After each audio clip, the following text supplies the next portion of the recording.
you a fool's gold. Yes, I did.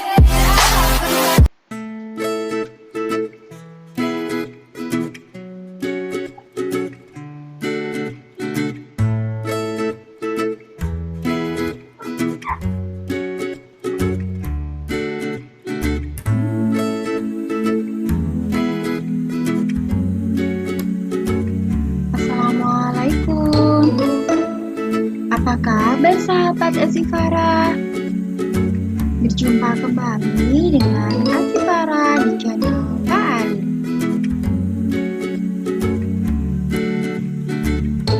Kali ini Azifara menjumpai sahabat melalui video pembelajaran kelas 3, tema 8, subtema 4.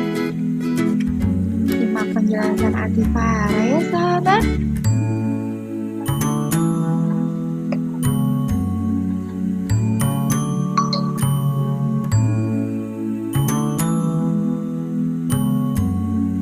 Sahabat Azifara, saat ini Azifara sedang berkemah loh. Ternyata asik sekali kegiatan berkemah itu. Dengan berkemah, kita dapat belajar banyak hal, melatih kemandirian, tanggung jawab, percaya diri, keberanian, dan banyak lagi. Nah, sahabat Azifara, dalam berkemah kita juga dilatih bagaimana menentukan arah mata angin agar kita tidak tersesat saat menjelajah atau hiking. Yuk berkemah bersama Azifara.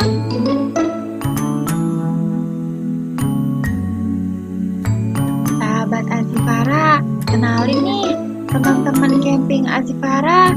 Ramai ya?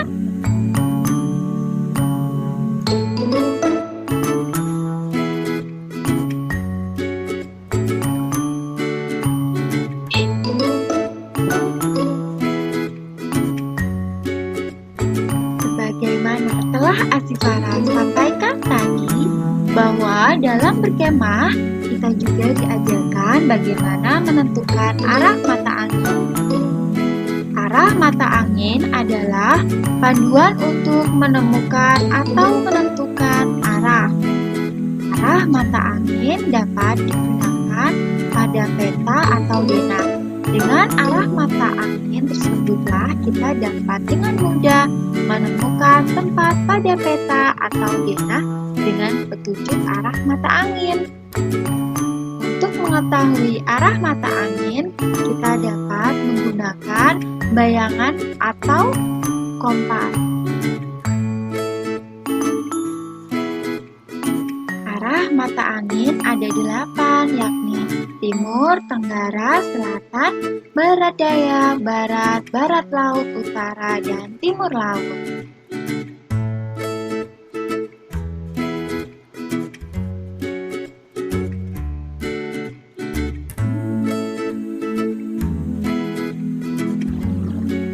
Agar tidak tersesat saat melakukan kegiatan di alam bebas, maka seorang anggota pramuka harus mengetahui arah mata angin. Salah satu alat untuk mengetahui arah mata angin adalah dengan menggunakan alat yang bernama kompas.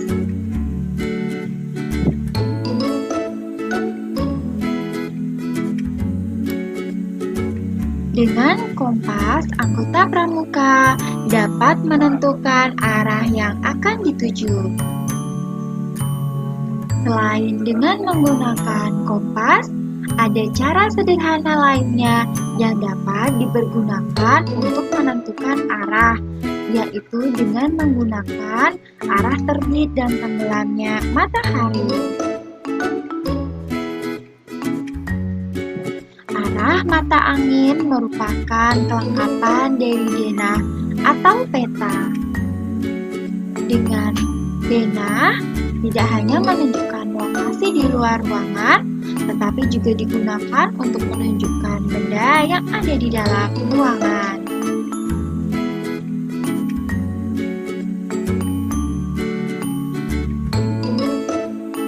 Denah merupakan gambar yang menunjukkan letak kota, jalan, dan sebagainya. Denah berfungsi sebagai petunjuk hal tertentu. Cara membaca denah yaitu memperhatikan arah mata angin sebagai titik utama. Setelah membaca denah, kita dapat menuliskannya dengan bentuk kalimat. Kalimat yang digunakan merupakan kalimat petunjuk, yaitu kalimat panduan untuk memberikan arahan dengan jelas. Perlu sahabat ingat bahwa untuk membaca denah kita harus memperhatikan keterangan dan gambar dalam denah dengan teliti serta gunakan arah mata angin sebagai patokan utama.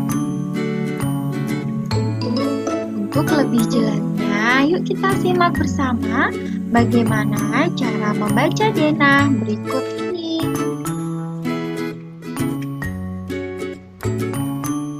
Berdasarkan denah tersebut, maka dapat diketahui bahwa dalam denah terdapat meja peserta didik, kursi peserta didik, meja guru, kursi guru, dan papan tulis. Pak Ali hendak mengikuti kegiatan pramuka di SD Nusantara.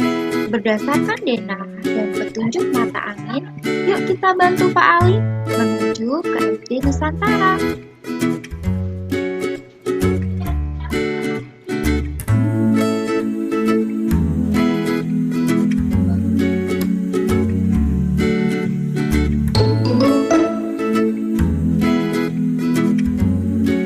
Berdasarkan denah tadi, maka kita dapat menyimpulkan bahwa di berada di sebelah barat laut SD Nusantara. Taman bermain Kenanga berada di sebelah barat daya gereja. SD Nusantara berada di sebelah timur taman bermain. Gereja berada di sebelah pos utara Ronda. Rumah teman Udin tempat di sebelah barat gereja. Sehingga apabila Pak Ali hendak pergi menuju SD Nusantara, Pak Ali harus melalui jalan anggrek ke arah selatan hingga menemukan pertigaan. Dari pertigaan tersebut, Pak Ali dapat menuju ke arah timur menuju Jalan Kenanga. SD Nusantara berada di ujung Jalan Kenanga.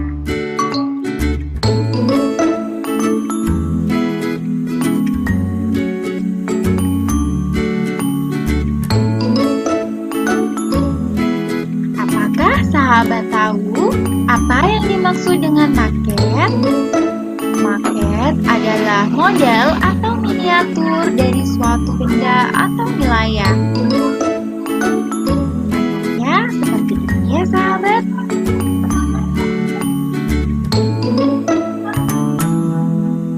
Maket biasanya terdiri dari alas, bangunan, dan atap. Maket biasanya berbahan kertas karton tebal dan dibuat dengan menggunakan teknik potong, lipat, dan sambung. Sebelum membentuk maket, sebaiknya pola bangunan diwarnai terlebih dahulu agar lebih mudah. Hal tersebut bertujuan untuk memudahkan saat proses menghias seluruh bagian maket yang telah terpasang. Maket dapat digunakan untuk menggambarkan sebuah benda atau wilayah. Jika digunakan untuk menggambarkan wilayah, maket juga bisa berfungsi sebagai denah. Maket yang menggambarkan wilayah biasanya terdiri atas beberapa bangunan. Yuk kita membuat maket bentuk denah sekolah.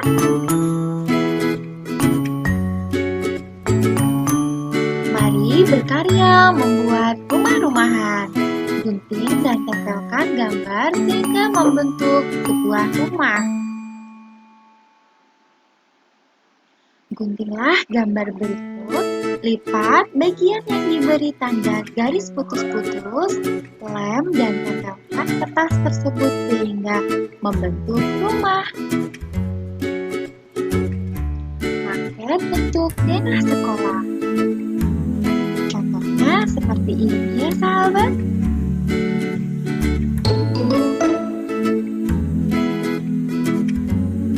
Alat dan bahan yang harus disediakan, langkah kegiatannya seperti ini ya sahabat.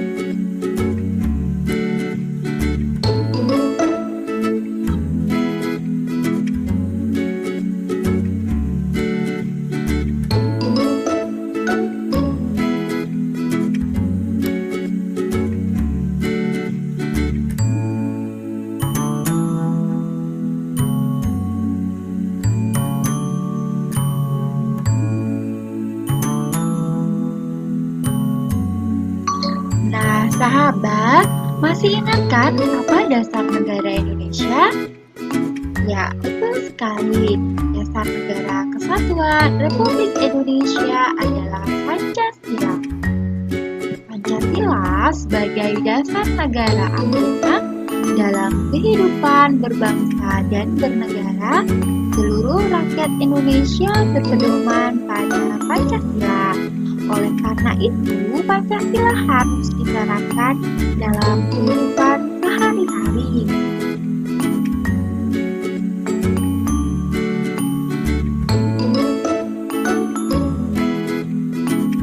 Nilai luhur Pancasila.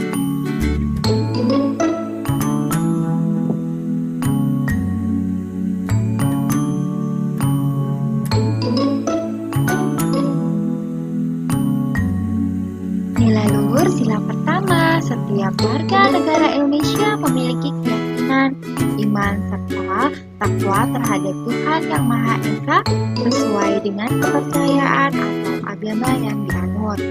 Meningkatkan sikap saling menghormati dan bekerja sama antar umat beragama dan kepercayaan yang berbeda-beda terhadap Tuhan Yang Maha Esa untuk menjaga persatuan NKRI, menciptakan sikap saling menghargai kebebasan antar umat beragama dalam menjalankan ibadah sesuai dengan agama dan kepercayaan masing-masing.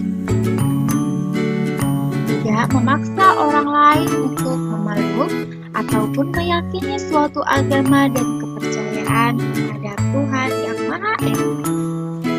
Sila kedua, meningkatkan sikap atau perilaku untuk mencintai antara sesama manusia.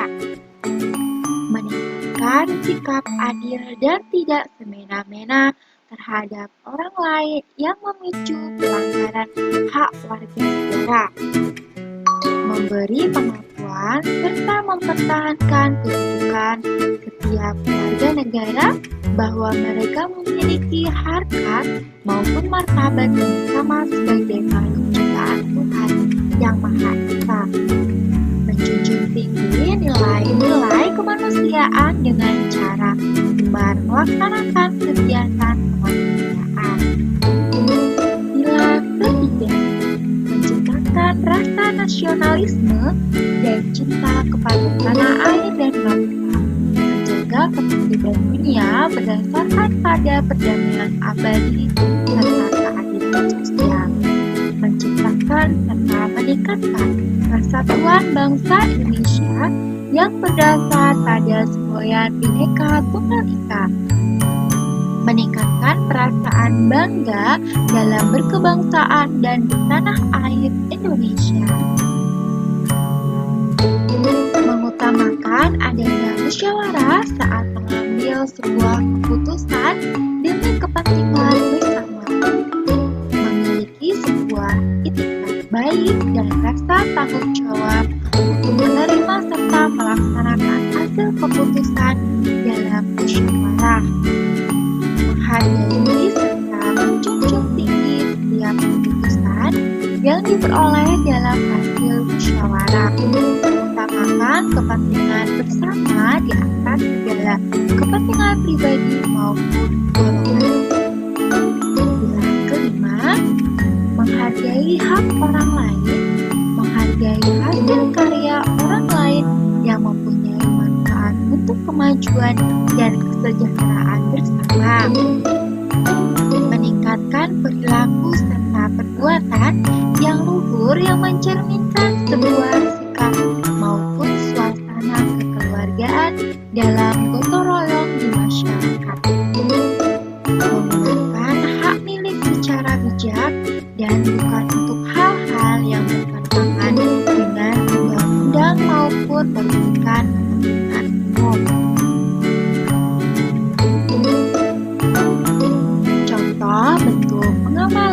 Pancasila dalam kehidupan sehari-hari.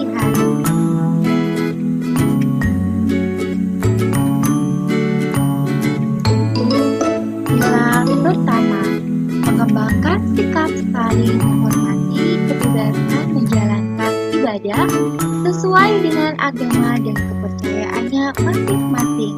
Percaya dan takwa terhadap Tuhan Yang Maha Esa sesuai dengan agama dan kepercayaannya masing-masing. Membina kerukunan hidup di antara sesama umat beragama. Menjalani perintah agama sesuai ajaran agama yang dianut masing-masing. Tidak memaksakan suatu agama dan kepercayaan terhadap orang lain. Membina kerjasama dan tolong-menolong antar umat beragama. Bersikap toleran kepada umat beragama yang lainnya. Sila kedua, mengakui persamaan derajat, hak, dan kewajiban asasi setiap manusia tanpa membedakan. Pemahaman Pancasila mengakui dan memperlakukan manusia sesuai dengan harkat dan martabatnya sebagai makhluk Tuhan Yang Maha Esa, mengembangkan sikap saling mencintai sesama manusia, tidak semena-mena terhadap orang lain. Senang membantu teman yang sedang mengalami kesusahan, memberikan bantuan kepada korban bencana alam, mengembangkan sikap tegang rasa, menjunjung tinggi hak asasi manusia, mengembangkan sikap hormat menghormati, dan bekerja sama dengan bangsa lain, mengembangkan sikap saling tegang rasa dan tepah selira. Sila ketiga, bangga dan cinta terhadap tanah air dan bangsa, rela berkorban demi kepentingan bangsa dan negara, membina hubungan baik dengan semua unsur bangsa, memajukan pergaulan demi peraturan bangsa, menjunjung tinggi persatuan dan kesatuan Indonesia, mengutamakan kepentingan bangsa di atas kepentingan pribadi atau golongan. Sila keempat, selalu mengutamakan musyawarah untuk mencapai mufakat dalam menyelesaikan permasalahan, menghargai hasil musyawarah, ikut serta dalam pemilihan hukum, pilpres, dan pilkada. Tidak boleh memaksakan kehendak kita kepada orang lain, menghormati dan menghargai pendapat orang lain, berhati besar untuk menerima keputusan apapun yang dihasilkan oleh musyawarah. Sila kelima, tidak melakukan perbuatan-perbuatan yang merugikan pihak umum, suka melakukan perbuatan dalam rangka mewujudkan kemajuan dan keadilan sosial, mengembangkan sikap dan suasana kekeluargaan dan kegotong royongan, menjaga keseimbangan antara hak dan kewajiban, menghormati hak-hak orang lain, suka memberi pertolongan kepada orang lain, tidak bersikap boros dan suka bekerja keras, tidak bergaya hidup mewah. Nah, demikian tadi pembelajaran dari Asifara. Sampai jumpa dalam video selanjutnya. Wassalamualaikum warahmatullahi wabarakatuh.